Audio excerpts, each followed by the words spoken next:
You ain't heard nothing yet. Wait a minute, I tell you. You ain't heard nothing.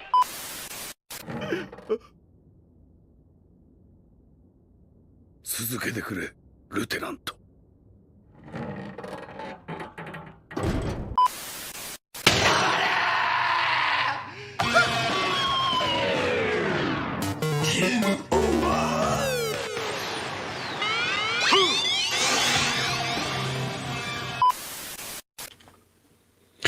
Why, hello, folks, and welcome to the Mechpit chat for April 13th of 2026. I am Ironcaster here to help us settle into the week because there's no reason why you have to despise Mondays. In fact, let's get you going into a good week. Folks, it has been a crazy weekend. Geez, what happened? All the quartering nonsense happened. Quartering Kino Casino, threats of channel flaggings, channels getting struck down. This was that crazy, like, old school YouTube internet drama that you just don't see anymore, because you would think that, hey, people would have learned by now. Don't go flagging things. It's just kind of crazy how this all happened. I kind of want to talk about it, and it's been just a little bit of drama that I've been kind of, admittedly, I shouldn't say enjoying, because it's at the expense of the editor for the Kino Casino clip channel, but it is kind of fun watching all the craziness of it happen. That said, I fucking hope that they get the channel back, that he gets the channel back. But all of that aside, real quick, I do have someone in the back here. Let me bring him in. Hey, Punkwaddle. What isn't happening, or what hasn't been happening this weekend, right? For real, because there was all that, and our buddy Tony Stark, Tony has his stuff going on. Like, I guess he got demonetized on YouTube. Yeah, I mean, all I can think of right now is, Fred Durst, all that in a bag of chips, or everybody's grandmother is doing it. Like it's just, it feels like the YouTube version of like a 1999 party or something, which more like 2019 party or something. I don't know. I feel like we haven't had a good crash out, and it's usually this time of year, right? It's usually between January and March that YouTube slow, ad revenue is slow. It's usually this time of year that you have some sort of crash out, but it's going hard in the paint right now. Do you think it's because people have been so cooped up inside that they get to the very end of it, like the light is at the end of the tunnel, but they can't quite make it there? I sometimes I feel like, okay, so, and I don't really keep track of the recording, but I think I mentioned, like, there's been the Kino Casino and some of the lolcow stuff is, I mean, the last 6 to 8 months has been sort of ramping up, but at the same time, like, so I've caught wind of things here and there, some, funny things or memes, or like, things I don't want to repeat because I don't want to, I just want to talk about the things, not regurgitate all the things, especially when it happens to, what you do in your pants in public. Nobody wants to regurgitate that. It's like, I've been backing off on a lot of topics. There's been so much of, like, the politics stuff. I'm just like, I don't know. Yeah. Like, this is all going to either solve itself or it won't. I can't do anything to fix any of that. So I'm just going to sit over here in my court. I'm going to sit over here. I'm going to, get my little jars of paint, and I'm going to go ahead and paint up some little minis. Yeah.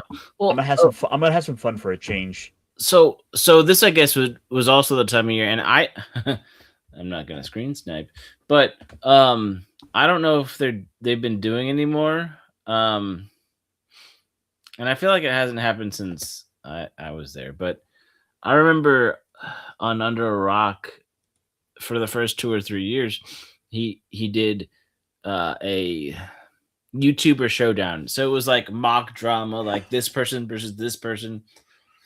And it was kind of Oh, entertaining. yeah. Kind of like it was kind of mocking YouTube drama in a way, but it also was like a little too on the nose for that time of year because it was always like March Madness, and it's like, oh, you know, you can only do it for so long because like Babylon B, you know, the stuff that actually happens. Because like, I mean, okay, so like, and I'll cap it with this, but like what got me into YouTube when I was really going down the spiral, the first couple live streams I saw was, you know, right after the whole Zack Snyder on Geeks and Gamers when they were trying to do that thing and Big Money, but it was just like maybe within 20 minutes after he left and everybody looked shell shocked and confused. It was like, well, I don't know what the stream's about. They don't know what the stream's about. But then like the next day you had people like EVS and all these people calling them out saying what they should have done. And that one was when Gamergate, not Gamergate, but like Comicsgate and all that stuff was basically falling apart in 2001 or 21, sorry. And it's just like 6 years later, we've had a couple every year the years a crash out or so. But then the same key players are still like piping in, right? The people who have been crashed out and called out for the last few years are still like trying to bottom feed and like use this drama to like crawl up the social rung. It's as much as things change, I mean, they don't. So much of it is just because it's all people having their livelihoods tied into this that they're so many of them are just micromanaging their own, like, you know, things like their search engine optimization. They're trying to make sure they try to, you know, stay the king of the castle so that way they can, you know, rake in all the money. I mean, God, you think about it, like all the people that have fallen off. Like, remember Rikita used to be like one of the biggest guys around, that to the point that everyone was convinced he was going to make the jump to like getting his own Netflix show at some point. Yeah, I don't think anybody on YouTube is actually that big. I mean, I know that Critical Drinker and Nerdrotic have made it on Piers and Morgan a few times, right? And there's been things like that. Yeah, they go in, they take part in the culture war stuff. Like, right, they basically have a secured spot to be able to always go whenever there's that stuff comes up. Really, I wouldn't be surprised to find out that they're probably not going over for some of the Star Trek stuff right now. Exactly, but they're still like, the show isn't about them. They're just, how would you say, curators. They're watchers. They have an opinion and they've been around long enough, and they've been proved that people value their opinion, so therefore they're significant to the culture conversation, right? They become established that way. I don't think, like, I mean, I would have to do way more than I do now, or what I did last year, to like turn Punkwaddle, you know, the puppetry, into like a show or a network show. I mean, that could possibly happen. But that would take a lot of work, right? It would. You'd have to be putting in the effort. You'd have to build the audience, and with the state of the internet, with the state that Hollywood is in, your best bet is really to probably not even try to chase the Hollywood trend. If YouTube is already in everyone's pocket and they're already here as an audience, don't go trying to chase them off to other.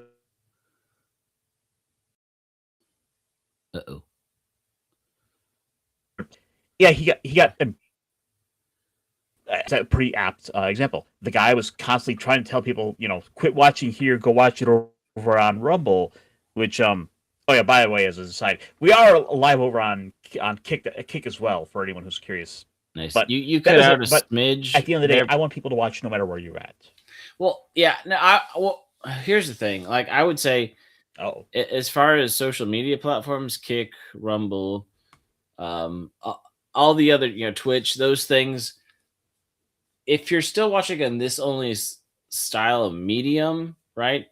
I mean, if you had a network show, if you had something that was on like cable, right, that would be a different beast entirely, as opposed to being like your own boss. Dual streaming helps get, what people allows people to have their own preference and them to access it, but like, yeah, I don't know. Sorry, we went on a tangent. Please, let's get back to the meat and potatoes. But you were glitching out there for a second. I have no idea why that does it. I don't know if it's just my internet or what. Yeah. I need to get this fixed at some point. But no, I was saying, it seems to me that in the current day and age, the issue is so many people are trying to still have it in their head that the idea to chase Hollywood is the goal. When if you've already built the audience where they're at, why are you trying to get them to stop interacting with you where you have them as your audience to go somewhere else? Right. Like, yeah. And that's, I feel like, just to kind of reiterate it, that's, I feel, was one of the mistakes Quartering in a way did. And yeah, I'm sure he has his Rumble deal, but when you start telling people, who are already watching your stuff, hey, quit watching me here and go to another website to watch me somewhere else. It's like you're creating so many stop points where all it does is encourage a person to stop watching. Well, yes, because and I've seen this with people, and I understand why people have done this, and I think people have shied away, eventually moved away, give or take, because like there's people they'll be on YouTube and Rumble, and then they'll do like, oh, we're just going to do Rumble exclusive now because we're doing the things that they will allow versus what we'll allow, which I understand you want to do that. But again, there's a lot of people like, I forgot my login. I'm just gone. Right. You're going to talk about things that YouTube is going to censor, and I don't want to be here anymore. Like, well, I don't want to put the thing is, I do think you can do that, but I think it's also important to make sure you put on a good show for the main attraction. The front end, yeah. It's one thing to say the main attraction that gets everyone in the door to watch in the first place. Put that on, make that good, and then try to encourage them. Hey, if you want to come around for the encore show, right? Come over here to the ticket booth to buy the ticket. Yeah. And I know I always go back to the musical reference because, like, I remember going to a concert and knowing that some people that a smaller band that I knew of was playing on the side stage, but it was after the bigger concert. So like, you already paid for admission. So it's like, oh, we're going to go hang out with them, watch them play. We've seen them play so many times. They probably remember who we are. So we're going to go hang out and have some fun in that cool little smaller club setting. And that was super fun. Right. But on the other hand, once Nirvana, got found and discovered in Seattle, right? And then unfortunate things happened, and then the Foo Fighters and, Dave Grohl became, the musical entity that he is. But for how many years, how many decades after Nirvana was popular that all the kids wanted to go to, play the grunge garage band wearing flannel plaid and all that, beat up jeans and the little hat, right? And they wanted to be Nirvana. It's like that was already discovered. Well, the thing with bands like Nirvana, after that band came about and became a big thing, I understand it that a lot of those networks, a lot of those record labels went out and basically shot. What's up? Go ahead. Oh, a lot of those not radio stations, the record labels, they went out and they hired a bunch of like 10, 20, 30 little bands. It just in the hopes that just one of those would hit it big to be able to offset the cost of all the others. Yeah, I know. And There's it that too. worked. It was a Up different time until back then. Yeah. yeah, of course, that all that was because the internet sort of upturned the whole apple cart. Yeah, 20 plus years ago. And I mean, about the time that I was like, yeah, I want to get famous in a band. Oh, that's not going to work. But yeah, no, Ash and Barrel made a good comment as well. Yep.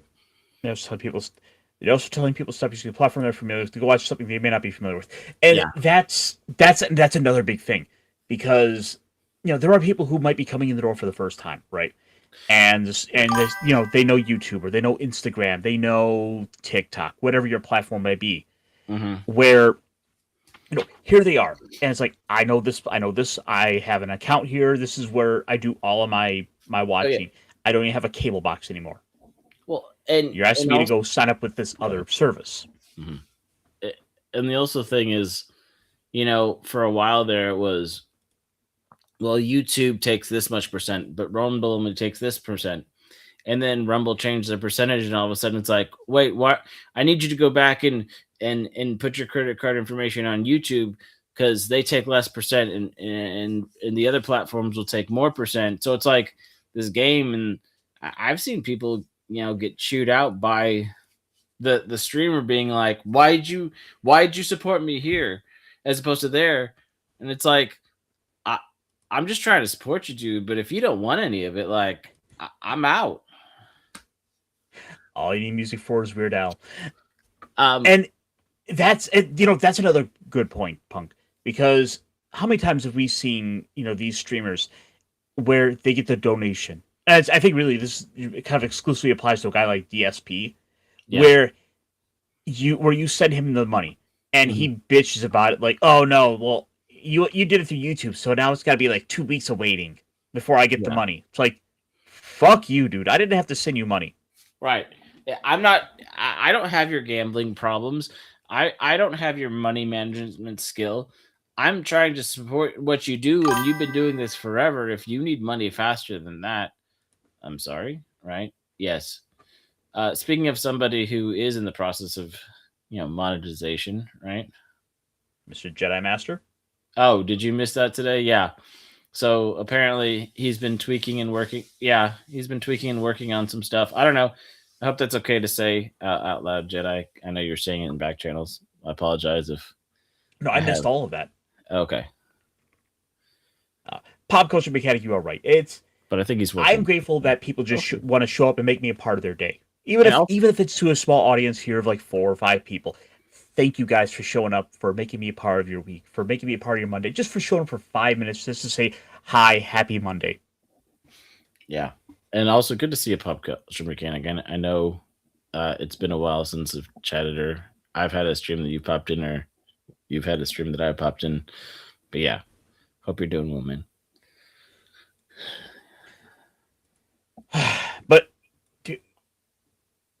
so let me ask you. Okay, so all the craziness is out there. What have you been doing to keep yourself sane? Like, when everything's said and done, you put the phone down. What is our penguin buddy doing? Well, I do be watching the anime. Especially this time of year. So this season, so we just have the first and second episode. So this is when I check out 10 to 12 anime, right? Or try to figure out what's going on. Mm-hmm. By the third episode, there's about 3 or 4 that I'm really into.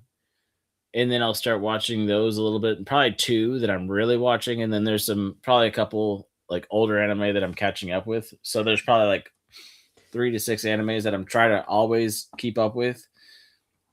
And then we'll get episode 10 or 11 of the season.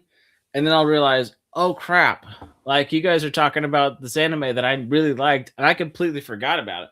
So then I start binging those to catch up at the end. And then there's always a show you're a season behind on.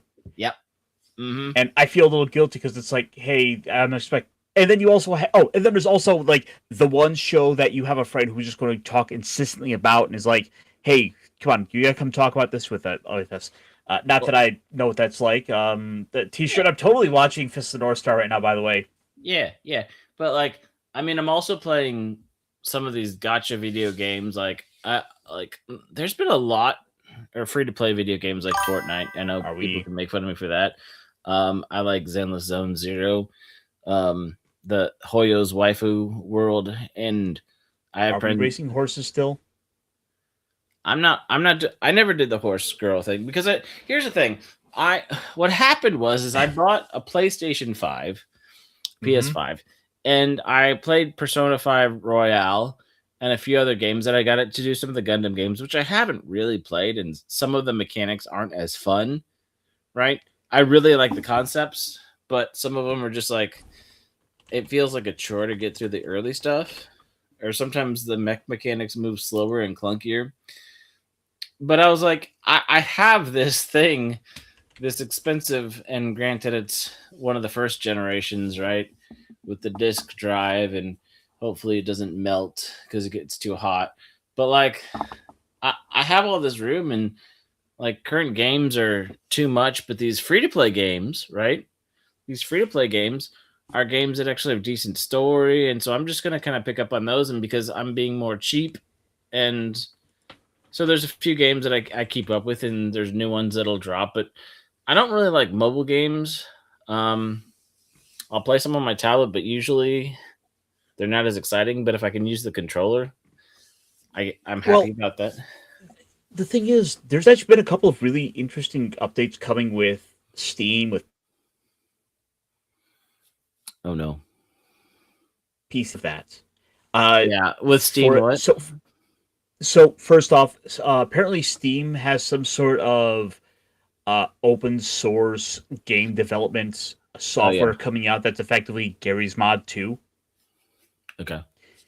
And just kind of as I was listening to, I think, Oh No, It's Alex this morning, they were looking to effectively make it so that you can go straight from developing the game to just basically just hitting publish over on Steam and be good to go. So you don't even have to bother going through all the development issues. You don't have to deal with the Unreal Engine. Then on top of that, there was also some efforts to try to better optimize RAM. Well, that's an issue right now, yeah. Oh, yeah, for sure. Because and then just all these things are going on. It's like, okay, PC gaming might actually kind of in a way be saved.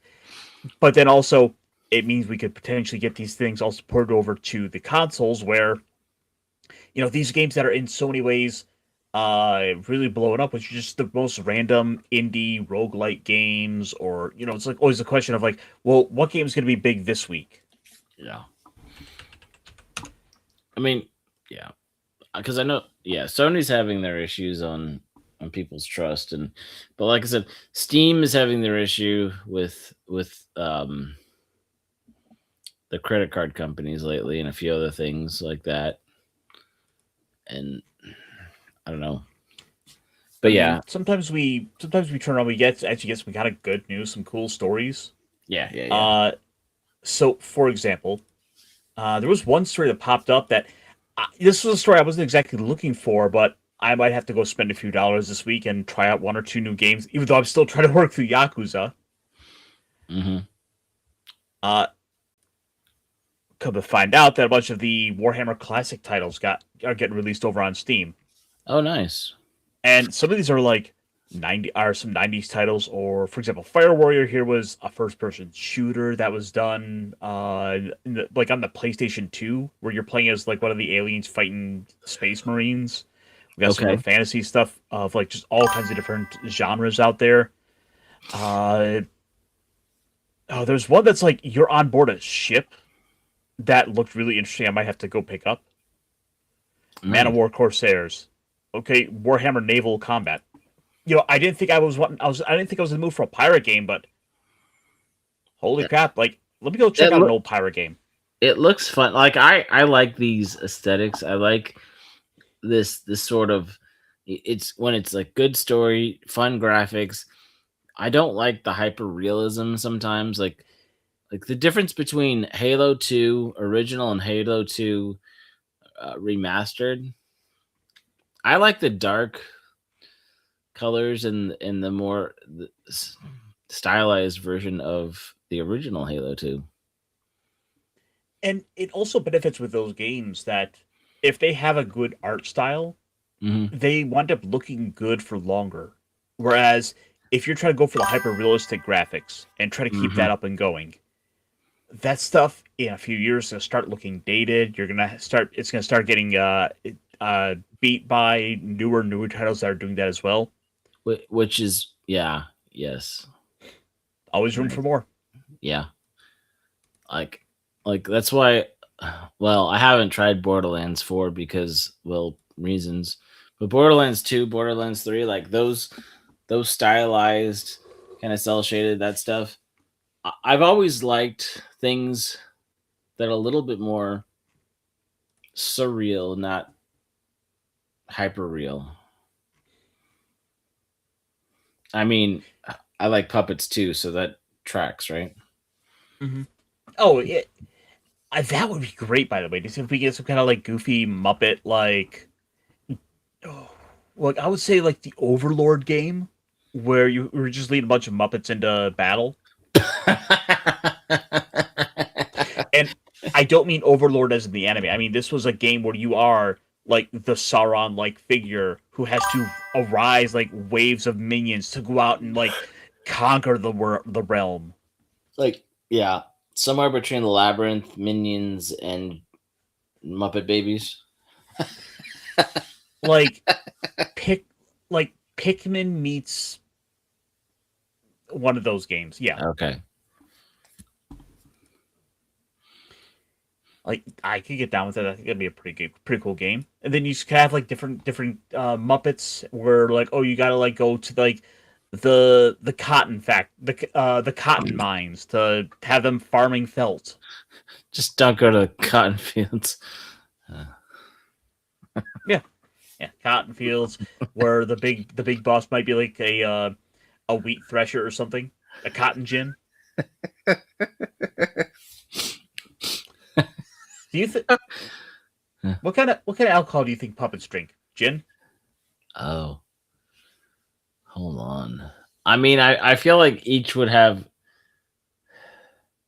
probably schnapps. not too highly, but a lot, all the sugar. Oh yeah. Wine coolers, mixers, like silly stuff. Yeah. And for a garnish, they put a gummy worm in it. For real. Now we're talking. Want an apple, sour apple teeny with a little sour apple worm or sour apple candy on. And rum's not a bad idea, either way. Pop culture mechanic. I've never had sake. You might have to give me some recommendations if you're recommending it as the way to go. Yeah, it's been a while. I've had some hot sake and some cold sake. Actually, it's come and think of it, I haven't drank it about a little over a month now at this point. Which I guess kind of wrapping back around to all the lol-cow stuff we've been seeing happen, all the people self-destructing. How much of it is because these guys drink? Again, the crashing out and I remember in junior high, right? When you have the cool kids and you have the middle level kids and you have like the kids who are nerdy, chubby, and outcast, right? Mm-hmm. So I feel like the lolcows, and hear me out here because I think it's fair, are the kind of nerdy, chubby outcasts, metaphorically or actually speaking, who really, really want to be seen as cool.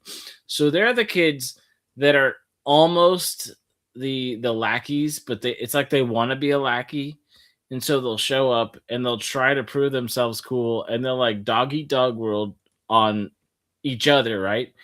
And so like they think they're in this like competition to see who's better, but like the cool kids are just hunger gaming them to see which one survives and just mocking them and laughing the entire time, somewhere between Mean Girls and that sort of thing in their little book of making fun of people. And it's like, but the lol cows or the awkward kid that's trying to be cool is like doesn't like himself, has never figured out like I'm fine, It's okay. I don't have to make these self-depreciating jokes all the time just to get people's attention, right? So they come at it, and then YouTube shows up. So YouTube's a place for socially awkward people who can write scripts or have a focus, can kind of do stuff.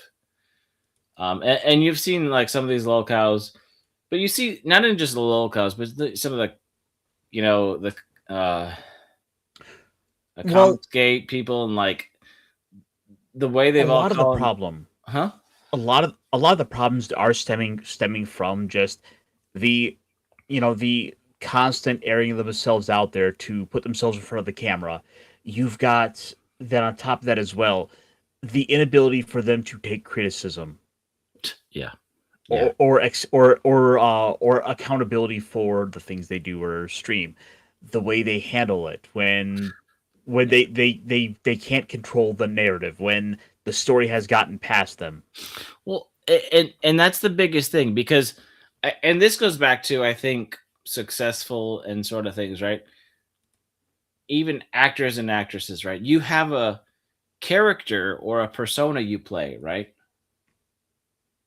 And if that Yep. character and persona, again, why I like puppetry, the surrealism of, even in movies when somebody's quote playing themselves, they're playing a caricature of themselves.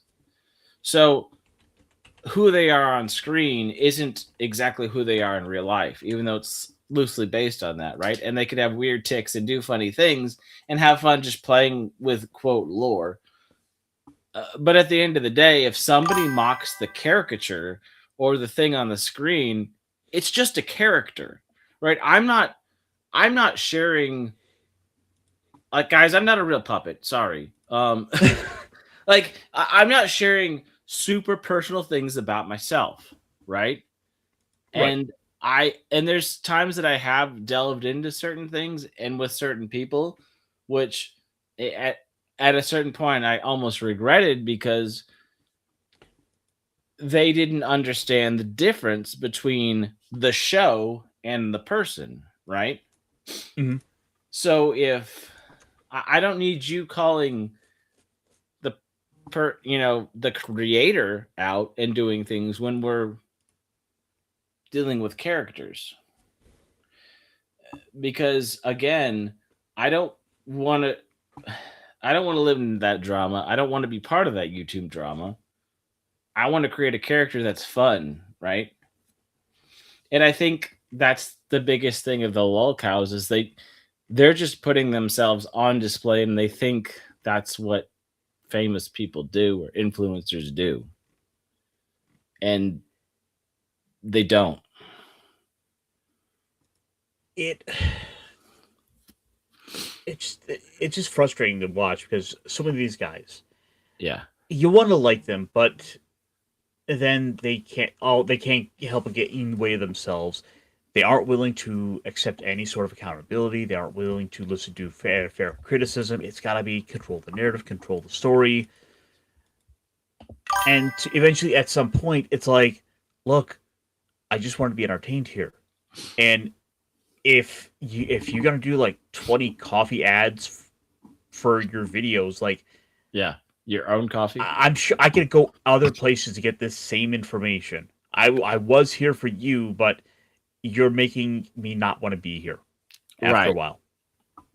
If if something is well produced, you don't you enjoy it, right? Well, if something's well produced and there are some ads, there are some little things worked in, you're like, I get it. Hey, this is our sponsorship, blah blah blah. But then they go back to doing their thing and doing their shtick. But like you said, when it feels like, are you here to inform me, or are you here to get me to buy your coffee because you've put all your beans into one basket, and you become, there's this desperation, right? When people go full into something, or they want to be a social, and I think that's a lot of things, like streamer for life, right?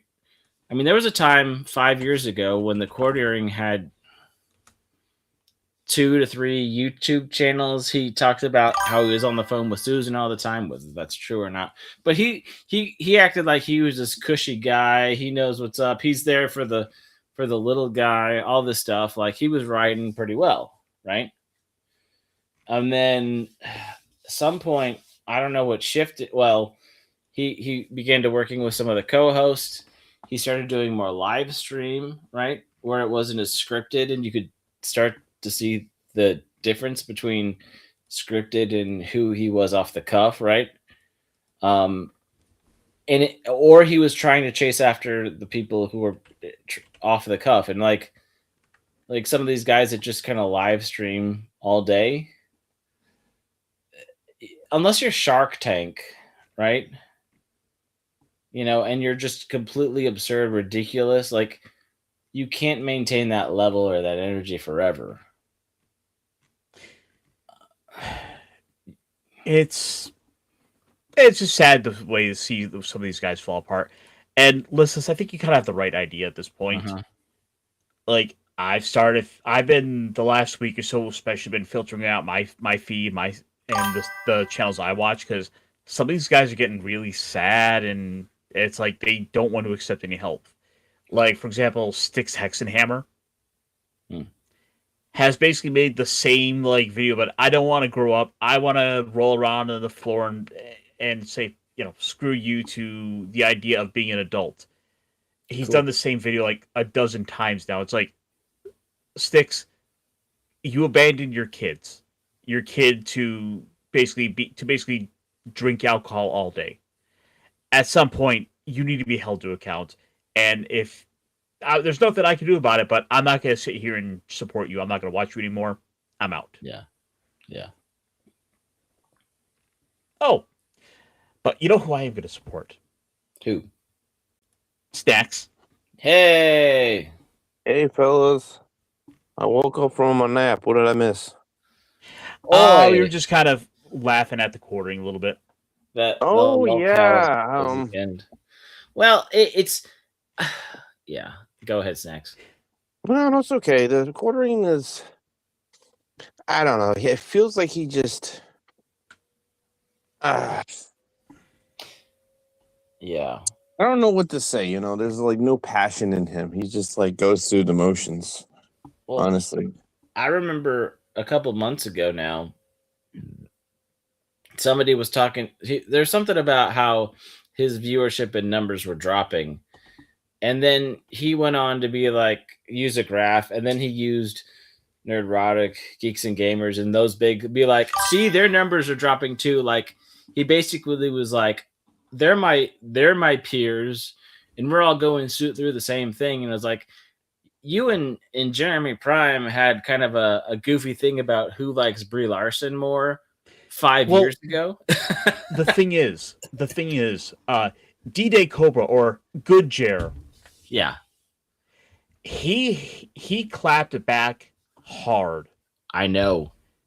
Oh, and it was delicious to watch. Well, it's here's the thing about Jeremy. He really doesn't like when people freaking essentially attack each other's channel. You can be as foolish as you want, but once you go there, man, it's like oh yeah, it's like, yes, there's a certain thing to say about on YouTube. There's a certain market share, or if you're trying to be the same channel as everybody else, but there's a lot of room in a lot of places for a lot of people to be successful. But again, like you said, and then there's something to be said about when people flash their browser history, whether it be something illicit or, something about, oh, oops, I didn't mean to reveal that I, ordered a whole bunch of bots, or that I'm, contacting YouTube to make reports, or it's like, are y'all not smart? No. Sometimes it's not about smartness, it's about complacency. Yeah. And, it happens. It happened this morning when I was at work. I got a little complacent and I forgot to do a big thing. And I was like, oh, no. Mm-hmm. It happens. It happens. You start going through the motions. You start not caring, not paying attention. Yeah. And you goof up on one really big thing. And you're like, oh, shoot, how did I miss that? Yep. Now, there's some nefarious things that are actions that shouldn't be just a set of the motions.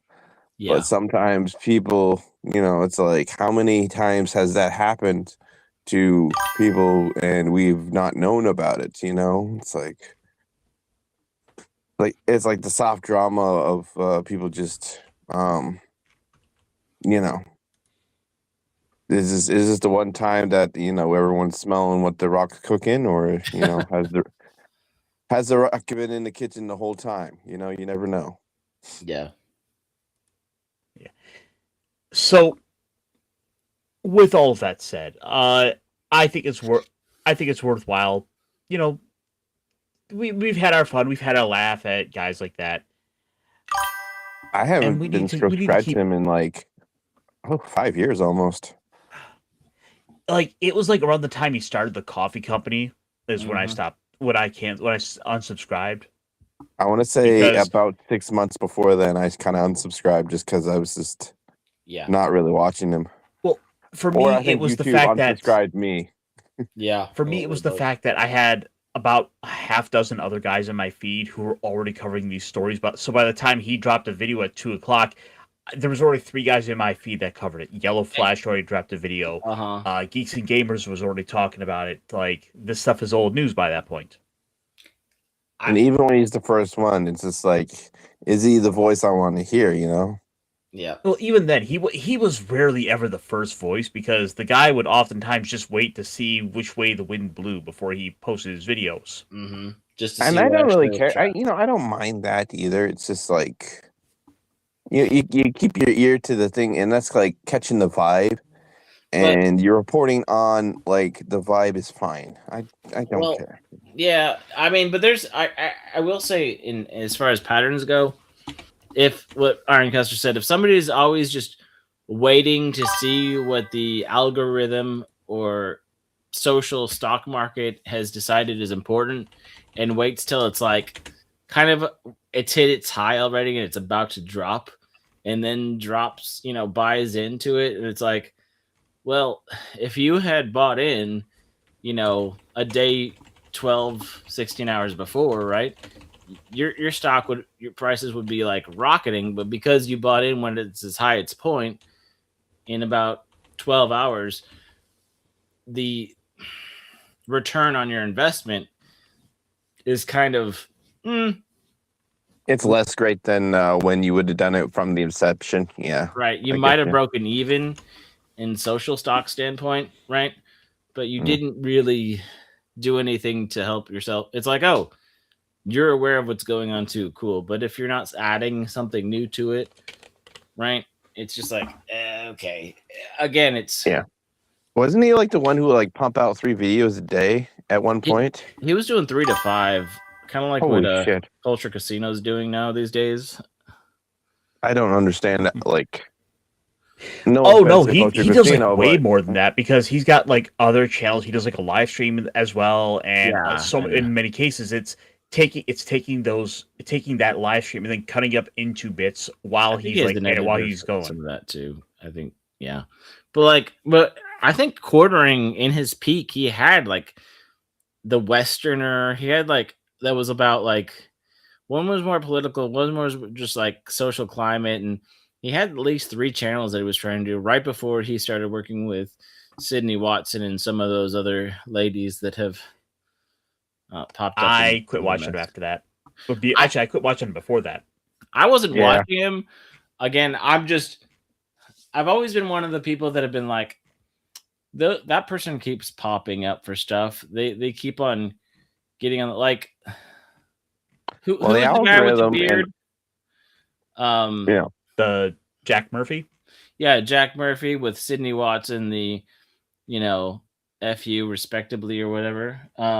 Oh yeah, that whole thing, and then Sydney Watson kind of jumped over to the quartering and then hopped over to different stuff and worked her way around with different groups, and they were all trying to do this, and that was back to, I think, when Candace Owen was not as obvious as the grifter she is.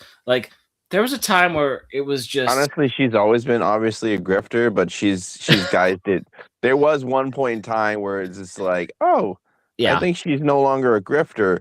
But then freaking, the mask comes completely off again. It was like, oh no, never mind. I was correct in the first place. Yep. Now she now I don't know what you call it, but yeah. Yeah. She's uber griefed. Well, and then not to dissect quartering, but like he worked with her for a little while, then he worked with Melanie Mack for a little while. Who Melanie Mack, after a year of being off Twitter because of, is this what gamers want? And something about going to a concert where she said it didn't matter what the band politically thought of. She just liked their music, which was so confusing. Wasn't to it so like Green many Day or people. some shit? I don't know. Yep. I would say hypocrisy, but very confusing to a lot of people after all the things she said and done. Well, she went crazy Christian, and then people are like, "You have a whole bunch of tattoos," and then she's all like, "It's fine. Yeah. Don't judge me. Stop. But yeah, I'm gonna judge you." Yeah, F word for everyone. There's been so much drama there, and sometimes we also need to step back a little bit and just kind of have a little laugh to ourselves, enjoy ourselves. I think. Go ahead. I was gonna say go ahead and finish your piece. I was gonna say but I guess when going back to the theme of the stuff that's happened this week and quartering and watching trends and patterns, like when somebody's always either trying to catch up or in the middle of the drama, like sometimes they're chasing drama, then all of a sudden like the drama just circulates around them. It's like, well, then somehow they're part of the machine that perpetuates it, right? Somehow they're part of the thing that's causing it, or correlationally, correlation does not equal causation, but for some reason it's orbiting them or they're orbiting it in a way that's the drama chaser turns into the drama maker eventually. Yeah. And again, it's like if all you do is sit there and complain about stuff, and there's nothing ever positive and you're not being objective anymore, then you're just a grouchy old bastard, right? Mm-hmm. Look, there's enough old people out there that love to just bitch and moan. Yeah, we don't need YouTube channels to do that too. But I want to say a majority of them actually do that, actually. Yeah, I know. And they're really popular too, which is weird, but that was the I want to shift gears a little bit here. I want to shift to something a little bit more positive because as fun as that whole story has been, I haven't even begun to really even bring up the problem is so much of it's already been talked about. It's basically went out all weekend. It was like the talk of this little side of the internet. With that said, we do have some anime that's been coming up. Punkwaddle, you said you've been watching a few. You said you started watching some stuff. Yep, I have. Let's see. What is it? The Daemons of the Shadow Realm. That one really caught my attention. I watched the first 2 episodes. It says shonen style. It kind of feels more modern as shonen. But just the way the first episode, how it introduces the character, the storyline, the plot. It's moving, it's going somewhere, and we're trying to keep up and catch up, right? We're experiencing the story as it happens, less narration. I mean, there's some narration, but it's like I'm as clueless as to what's going on as the people are, right? Which makes it fun. It's not too intense. It's fairly light. Like, I mean, there's good guys and bad guys, and there's definitely how do I put this? There's stylized violence, but it's not like super gory. So like if you think about the weight of it, it's there, but it doesn't. You don't feel it like because it's animation. It's not like Dark Knight where you're meant to like feel the devastation of it. At least I didn't feel like that. But there's some parts like it doesn't shy away from things. Yeah, I've been looking at that series. I haven't started it yet though. Yeah, So the problem is I haven't had a chance to even begin watching any of these current series. Just been so caught up with other stuff going on, and a couple of the older shows that I have been watching. Yeah. I know there's. Oh yeah, I did my catch up just before the new series kicked off, so I kind of timed it perfectly. I'm waiting for Fake to continue because obviously it stopped after the 12th episode, but we're gonna have a season 2 soon. We have to because it just abruptly stopped. I mean, there's a couple of series like ReZero is like one of those shows that always like comes around and it sort of just fades away, and around the time you start to forget it was a thing, we get a new season. And it's only You know season what? 4. I caught up. I want to say like last fall, and it was really good. I was like, wow, this is great. I finished up season 2. I blew through season 3, which was really fun.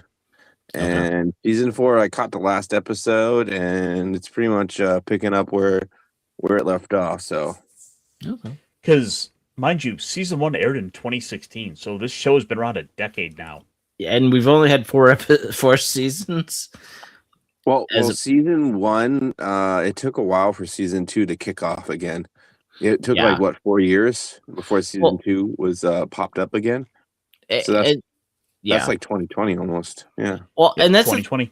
That's the issue that we've had, and we've talked about it. Like sometimes you'll get a really good season, but it'll be that sleeper, and it's not until a year or two later that like it becomes the cult classic. Everybody loves it. They did like a season 2 part 2 and a season 3. So at least season 2 got split up into 2 parts. Season 2 was long. But yeah, season 2 was I think it was like another full season long. Well, like Shangri-La Frontier and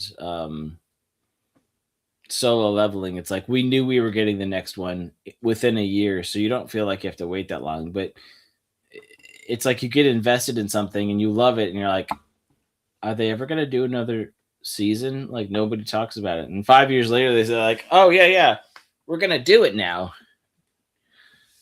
You know?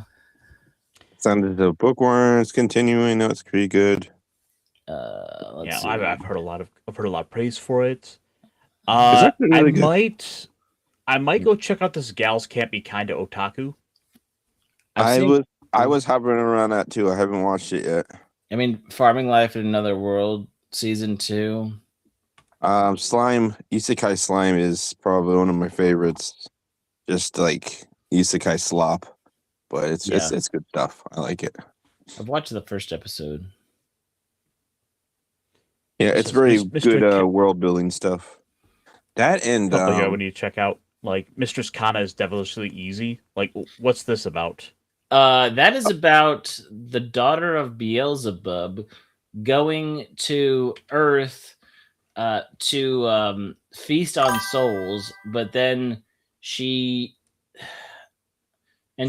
finds a guy who's like really like girl crazy. Yeah. Well, yeah, she starts off, she's like, I called your soul in, and then he thinks that she likes him, and then she's never had a boyfriend, and she gets all oogly off it, and it's funny. It's like a rom-com. Okay, so it's got that hint of the ecchi, but it's just rather wholesome. No, it's not. The first episode, it feels like it could be wholesome. Second episode, you get the succubus maid. Yeah, it's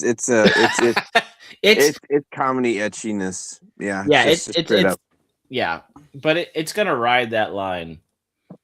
Yeah, phrasing. So what you're saying is it might be a peak series. It's not quite gushing over girls or over magical girls, but it's peak etchy, not peak. Is this questionably hentai? Yeah. Yeah, exactly. What are our tags for this? Tsundere, school, male protagonist, female protagonist, demons, large brush, slapstick, episodic, female harem, shonen, angels, yandere. Yeah, okay. It's gonna hit the perfect. Like I would say by episode 3 or 4, we're gonna be talking about it with Ronin. It's the perfect storm of I can watch this and not feel guilty, but I can't quite watch this in front of my mom. I may or may not have put this on my watch later list, so Yeah, I'll check it but- out. It's so far the story's okay. it's a funny, goofy, like there's nothing so far that has been anything like really a shocker, but it's funny scenes. It's awkward, funny scenes. It's kind of like it's almost like you know how crap, what is it? Not Under Siege. The Die Hard 5, Die Hard 6, right? Where it's like we know what the plot is. We know there's a story, but we're getting to the funny parts, to the good parts. So like we don't need that awkward middle filler. We're just getting the parts that everybody's been waiting for. Like the first episode just seems like we're getting the scenes that are the highlight reel. Instead of going the day-to-day stuff, we're getting Cutting the to the chase. Yeah. Thank you. And so it's like we've all done this rigmarole before, so we're gonna have fun with it. It's gonna be some tongue in cheek. Like I said, it's worth checking out so far. We'll see how etchy it gets. All right. Well, I gotta ask, Punkwaddle. I feel like there's one more show on the list here that looks like it's right up your alley, and I feel as though you have the. I feel as though you are the one who's most uniquely has the most unique expertise on this subject. I'm scared. It's about penguin mechas. I Never mind. It's about bird fights, cockfights, if you will. I've only seen clips of this, and I really need to watch it. I remember hearing about it, and I really, really, really want to watch it because it looks like something that you would see on Adult Swim, and I'm not sure how. The neighborhood cock of the walk is more than just an ordinary rooster. He's humanity's greatest defender. His opponents may be 10 stories tall, but nothing is bigger than his stout heart and his fearsome battle cry. Ko. I am not going to try that again. I'll have to watch the show and then replicate it correctly. Yeah.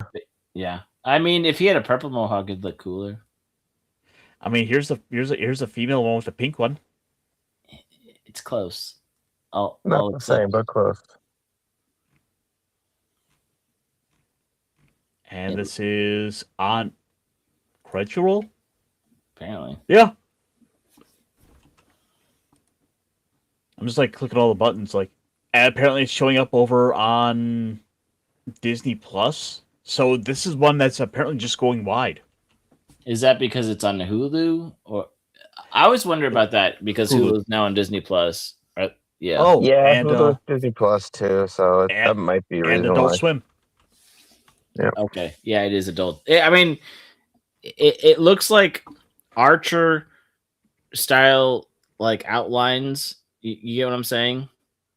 That kind of heavy outlines. black outline, but then a little bit more of the tongue in cheek, the little bit more like Aqua Teen gritty type pulsating humor. Not as awkward as Aqua Teen, but like just kind of just in your face, sort of. I don't know. Yeah. I mean, but just kind of, as far as they all go, like, it's kind of tough to pick, to just kind of get a feel from just like the simple. Mm-hmm. From just like the covers to them. Yeah, Yes, of course, people are talking about Vending Machine. Yeah, a lot of follow-up series like Vending Machine, Beginning After the End.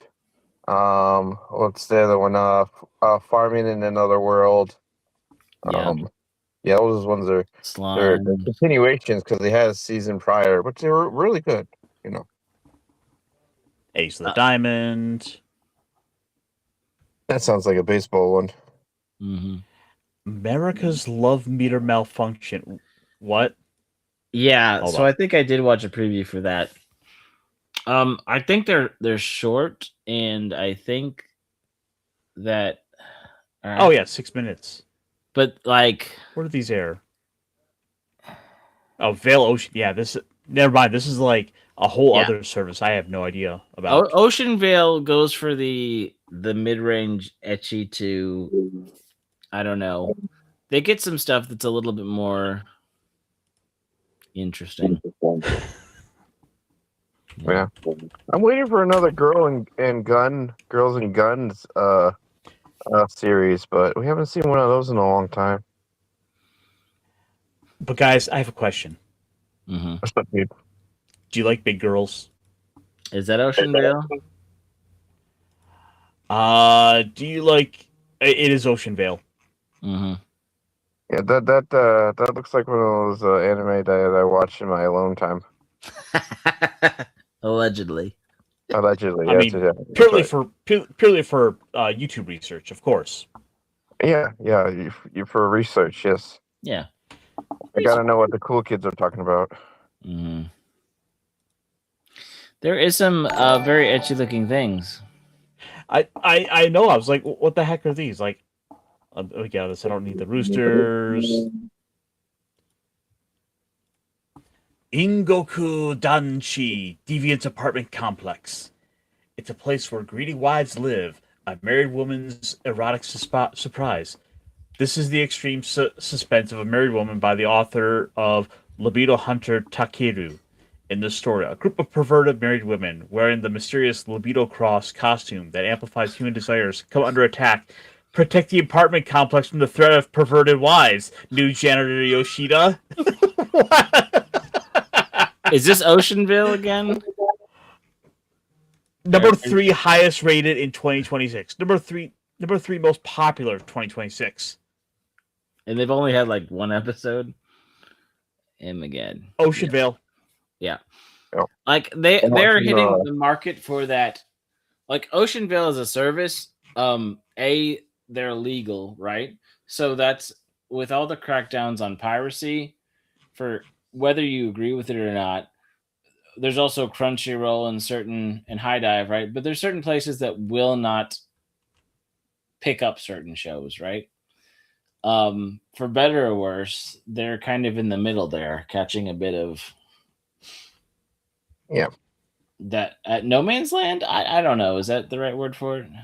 Well, it was like when what was the freaking those what was it? Funimation picked up Reviewer Girl, Interspecies Reviewers. And then they dropped it 2 episodes later. Yeah, they were like, holy shit, what did we bid on? Yeah. Well, like, so like, do these people actually know what they're grabbing, or just freaking money grabbing everything, panic grabbing? It looked popular. It looked like people were interested. Social media, they saw a buzz and hashtagged and realized, oh. Yeah, they looked at the manga reader numbers and they're like, oh, this looks like it's going to hit pretty hard. It will. It will. Yeah. But yeah. So I find it interesting, not to call shade, but our huh? Is that you? You get tall. Does he have a mohawk? I'd say does he look like me, but he doesn't have a mohawk. Why sing when you can warble? Okay, now I'm gonna have to check that out. But no, what I was trying to say is a guy who's really into anime and censorship and kind of the whistleblower or the canary in the coal mine. I don't know if that's the term, but the guy Chibi Reviews, which we're all familiar with, that he exists, right? Yeah, I don't mind Chibi. He's okay. He's had some ups and some downs, and he's very passionate. I think he's younger than most of us here, but he apparently tweeted out within the last week, but I think this weekend or in the last week, that he just learned what Oceanville was. And in my head, like, for somebody who's interested in all those things and aware of all those things and getting mad at piracy sites being taken down, like, and liking the ecchi and not wanting censorship, I figured he would have known about Oceanville like a year ago when they came out. Sometimes it takes a while and you're so focused on one certain aspect, you kind of miss the drop the ball on other things, That's how it goes. Or he has friends that just assumed he knew about it. Yeah, that too. Yeah. Like, That's always funny. Like the weirdest compliment is when somebody assumes you were there when they talked about it, or assumes that you know something because it's right up your field of service. So like it's a secret, but you don't know it's a secret, and it's like nobody told you. We thought you knew yourself, right? Yeah, I thought you'd be the first one here. Yeah. We're so confused. There's so many of these shows out here that need to be checked out, but Yeah. I think I like the strongest. The strongest job is appraisal. Apparently, I've seen that. I think I watched the first episode of that a week or pretty two good. ago. That was pretty good. It's your basic like Raccoon Isekai, Yeah. in a video game world shtick, but And then there was another. If you go up to the top, it's something about somebody's life point two. It's like a redo. Second line. It was begin. No. yeah, Garden of Gods was pretty good though. I did like that one. It's the guy like just had like amazing freaking Shinto talisman making powers, and he doesn't even know. I'm trying to. I know we scrolled past it, but and maybe it's further down. But it's like his second chance at high school. He wakes up. Yes, Teenage New Game Plus. So it's like Hibareros. It's on that top line right there. You passed it. Fourth, second from the left. right. Okay. Haibara's Teenage New Game Plus. Yeah. We all have embarrassing memories or deep regrets from high school, right? Socially anxious college senior Natsuki Haibara sure does. When he thinks back on that time of his life, all he has are fleeting fantasies of a happy adolescence that could have been. Imagine his bewilderment and surprise then, when he inexplicably finds himself 7 years in the past, 1 month before his first year of high school.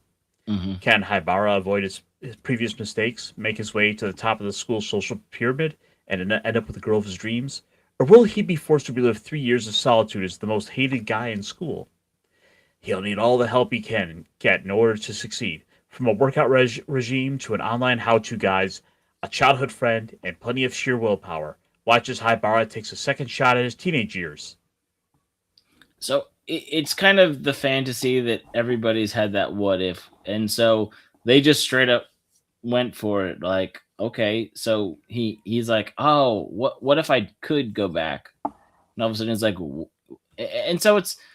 I've only watched the first episode, but so far it's kind of fun. He's already trying to like, I'm not going to do that again. You know?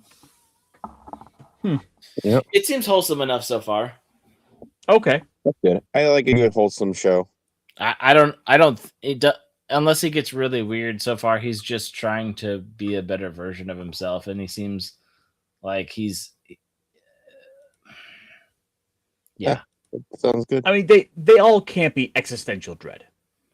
Or ecchi. Yeah. It's either one to the extreme or the other. Yeah. I do like slice of life. And apparently, Pop Culture Mechanics said it a little while ago, but Gals Can't Be Kind to Otaku is great, wholesome, and funny. So I'll definitely have to check out that too. So, I mean, just I guess also one last as well, yeah. One last one here I want to highlight that I think I might have to pass on to someone. Kusanoki's Garden of Gods. Yeah, that one. Because it looks like it's got a bunch of cute animals in it. Uh-huh. Yeah, it does. It has a lot of cute animals, and the guy is like the oblivious OP character. Okay, cool. Yeah, he has the power to like just destroy like very evil spirits and whatnot through his like notepad and shopping lists. It's pretty funny. You know what? Let's add that to the list for now. Yep. I'll check out an episode of it. Yeah, it's good stuff. I was surprised on how good it was. I watched it randomly last Sunday or something like that, and I was just like, oh, let's see what this one's like. And then, holy crap, this one's funny. But with that, I think we might be getting ready to wrap things up for the night. Yeah, guys, a little bit. Yeah. Thank you as always for coming on by. It's a pleasure to have you swinging on in. You guys got a show coming up, what, tomorrow or so? Wednesday, we'll be back. Wednesday. Last week, Punkwaddle was out, and the prior weeks I was having, so I think we. this is going to be our second attempt at getting back at it. I thought we did one stream a couple weeks ago. I thought. Yeah, Do a no, we little did. nipping and And nagging? then, prior Yeah. to that, we were like gone 2 weeks in a Yeah. row. So Yeah. a bumpy spring, but we'll be back at it this Wednesday. Yep. Yep. One of these times I'm gonna have to get my desk cleaned up and I'll be able to join you. But we'll see if I can get that for a done nip by and then. nag? Yeah.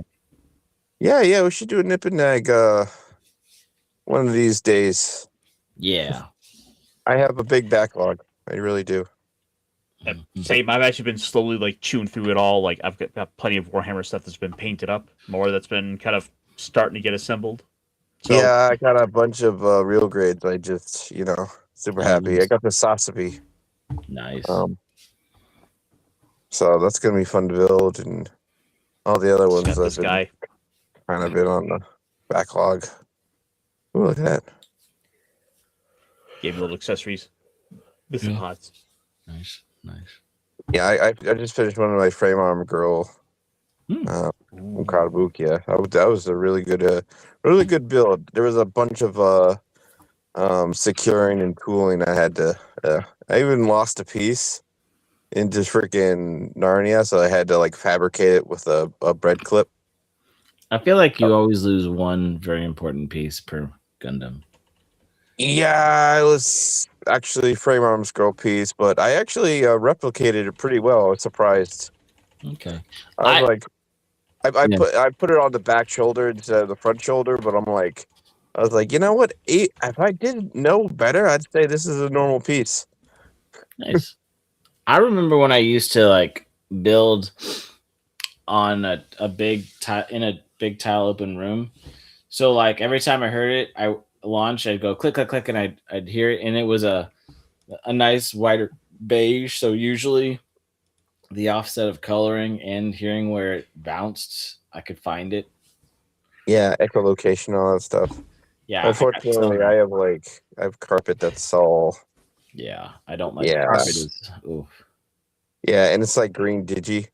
Mm-hmm. Oh. Not exactly digi, but it's like super like Yeah. some kind of crazy freaking Jackson Pollock camo. Mm-hmm. And it's like, oh, cool. Once they drop something, I can't tell where it went. What is That's bright how these things orange? go, though. Yeah. Tomorrow night, I will be doing Talk Hard with Pops and Stone Loki and hopefully Squeak a Mouse. We are going for another one of those classic films because my friends, I'm feeling a need for speed. We're going to be sitting down and talking about Top Gun. It's a movie that I've only really seen bits and pieces of. Nice. So, bit of a first watch for me. Danger Zone. Yeah, it's a good one. That was always the going through the airport in the military, sometimes you got a long layover, so you just go to the USO and you chill out there for a little bit. And every once in a while you walk in and someone will be playing Top Gun, right?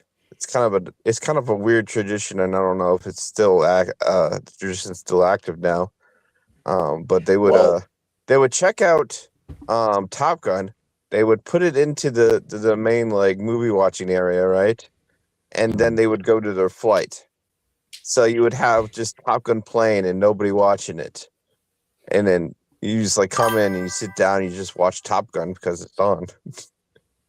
It's funny. Well, I guess you also have to, if you think about how many people probably signed up for the Navy or for the Air Force because of Top Gun. Yeah. Like it's at some point it's become sort of a tradition. Like you leave a set of aviators out for Goose and Maverick. Yeah. But with that said, folks, thank you as always for coming on out. Merry Mecha Monday. Yay.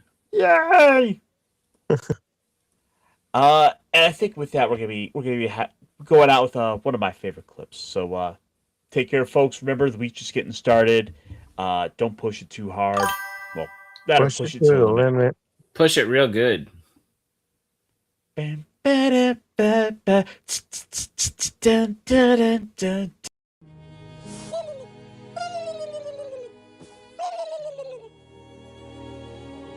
Guys, what if we're the bad guy?